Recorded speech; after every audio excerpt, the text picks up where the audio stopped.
Now here's the most important part, the interesting part. Um, General application tips. So this is the main focus of this presentation. The main focus of this presentation is to share, these tips. So tip number one, start early and plan. So this is tip number one. So like I said earlier, if you haven't started, then you better start now. Because the more days you wait, the more it's going to be hard for you. Why? Because you need more time, to write those essays. You need more time to think through those themes, you know, think through those themes and see how you can adapt, how they can be adapted to your environment, wherever you're coming from. So start early due to varying deadlines and eligibility criteria across agencies.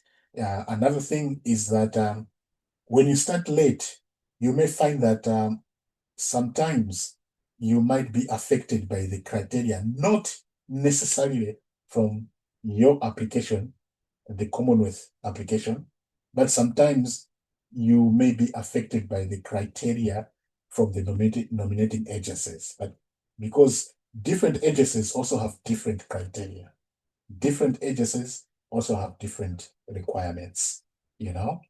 So those requirements can also be a constraint on your part, that may affect your timeline. So that's why it is important to start early, so that you can understand, the eligibility requirements for the nominating agency, both from the government as well as from the 6 nominating agencies that I mentioned earlier. The need to prepare thoroughly, e.g., drafting essays, which I've already mentioned. Sometimes referees, they need more time. You don't want to contact your referees, those 2 referees, when it's less than 1 week. It becomes unfair on their part because you're giving them pressure. So if you give them, at least minimum should be 2 weeks, but 3 weeks is better, 3 weeks is better. So minimum should be 2 weeks, because your referees might be busy. They might be attending workshops. They might be attending, certain events. They might not even be in the country, So it's very important that they have more time to write you a reference letter.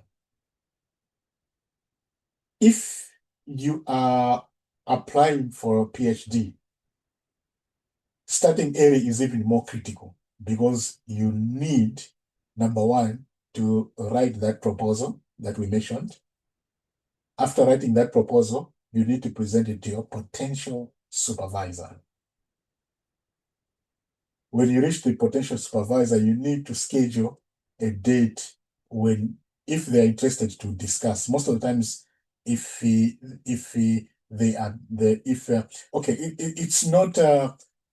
not when you contact a supervisor, it's not automatic that they are going to be your supervisor because they have to assess your proposal, number one, to say, does it align with their interest,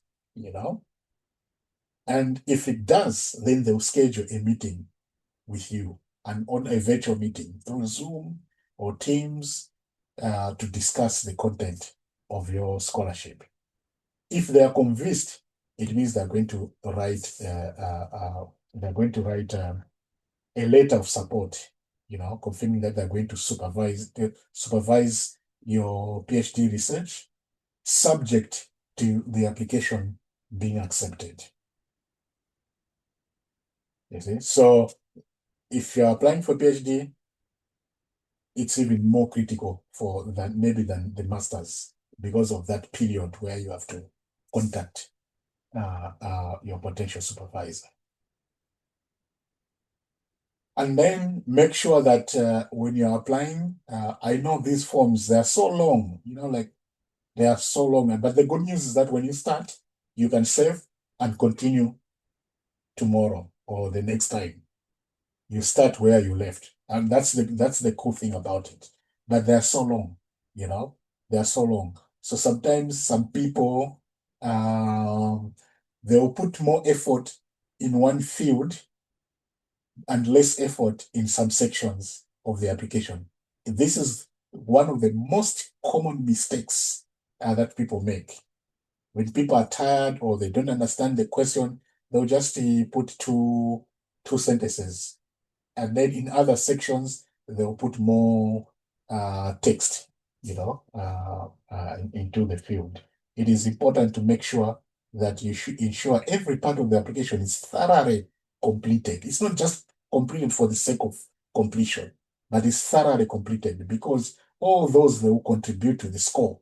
Remember, we said this is competitive. So because it's competitive, just make sure that every section is thoroughly completed. That's why you need more time to do the application, to submit the application. You need more time so that you can, for those sections that you are not sure how to answer, you still have more days to think about how to tackle that question. Write a strong personal statement. Now, this applies to both masters and PhD.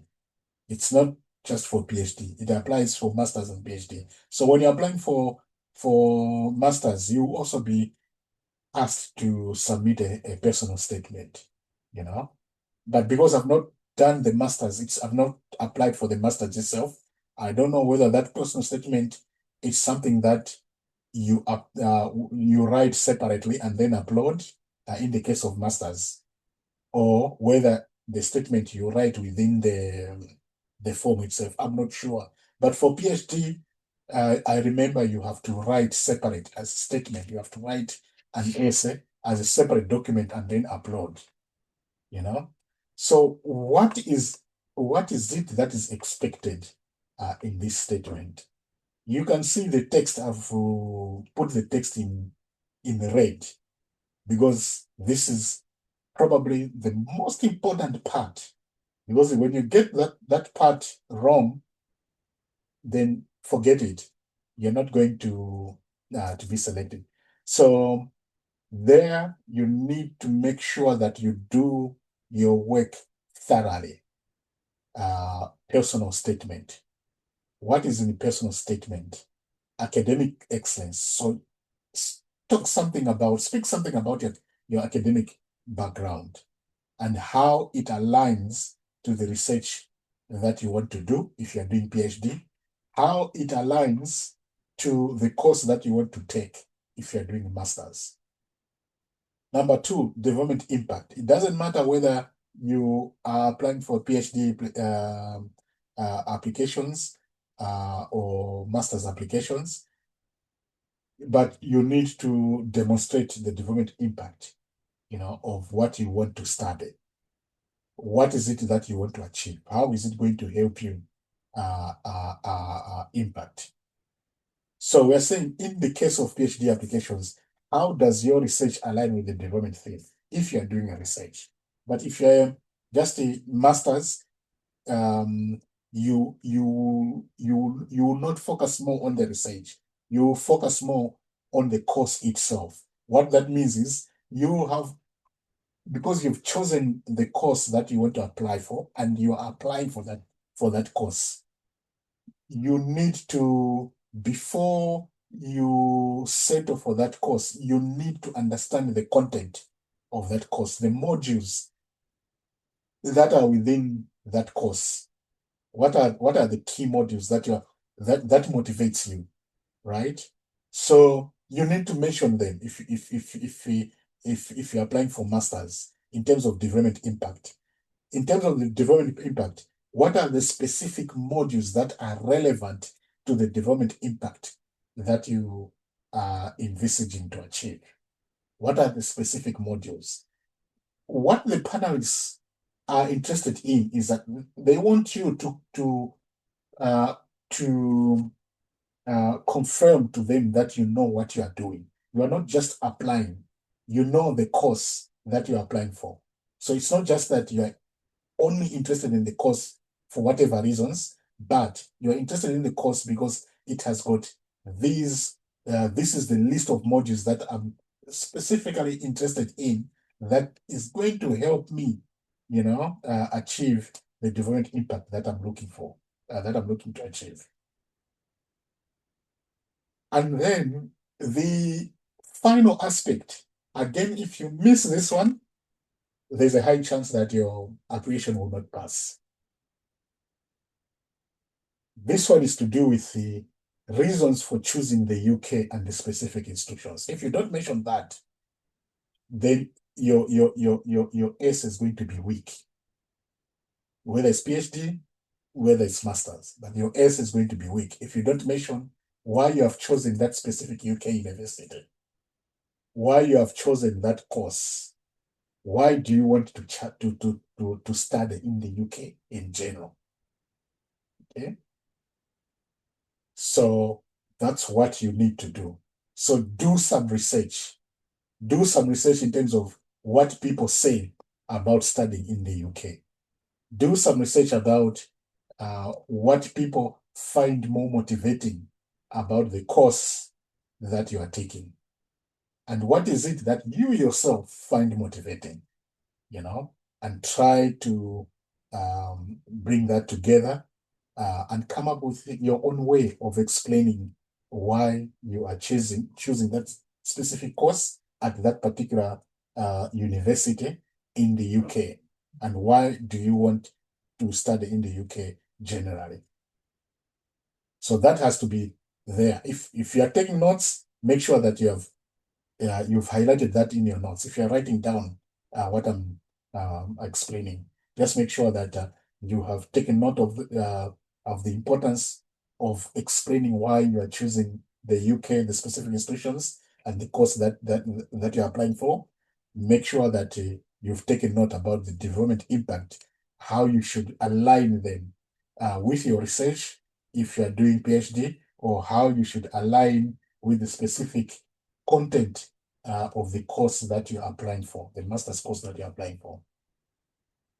What are the common mistakes when people write personal statements?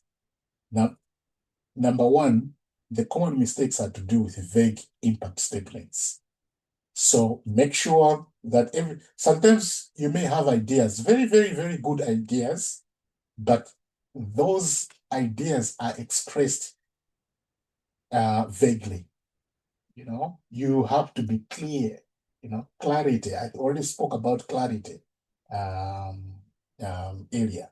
So make sure that you avoid vague impact statement. Don't just say this is going to impact this way, but you have to demonstrate. So you have to provide real life examples from your perspective. Because the experts who are going to review this, they will look at you as patients, you as patients, you as Letitia, you as James, you as Stadia, So you should explain that from your perspective, from your own personal perspectives. Where are we? Missing documents. Sometimes you can do a very, very, very good application, but maybe you only have one referee. So just imagine spending all days, 10 days you are applying, 7 days applying. Like I said, that you can save and continue, save, continue. You write all those statements only to realize that you haven't included one referee if they are looking for two. Yeah, so you haven't included one reference letter. It can be disappointing. So make sure that there's no document that is missing. You don't want to do the whole application, but you haven't included transcripts. Make sure that you have included. And then finally, copying course descriptions to improve selection chances. So let's go back to what I explained earlier, what I was talking about earlier, regarding strong personal statement, in which I was saying you need to link development impact with the course that you're applying. Therefore, you need to explain the content. But in explaining the content and modules, you need to use your own language. How you understand that module, those modules. How do you understand how those modules are going to help you achieve the goals that you want to achieve in your own language? The mistakes that some people do in order to enhance the chances is they'll just copy and paste. So in terms of justifying why they've chosen, they'll just copy the whole module content and then paste, you know? And then when you read the essay and then you read the content itself, it's just a copy and paste. You're not explaining anything from your own perspective, as Letitia, as James, as whoever. From your perspective, when you look at those modules, what do you think about them? What do you make of them with regards to the development impact that you are pursuing in your own language? So I would encourage you never ever to just copy the course description the way they are. Make sure that you get the description, understand them, what they mean in your context, and then come up with some arguments that you can use as to why you want to apply for that particular course.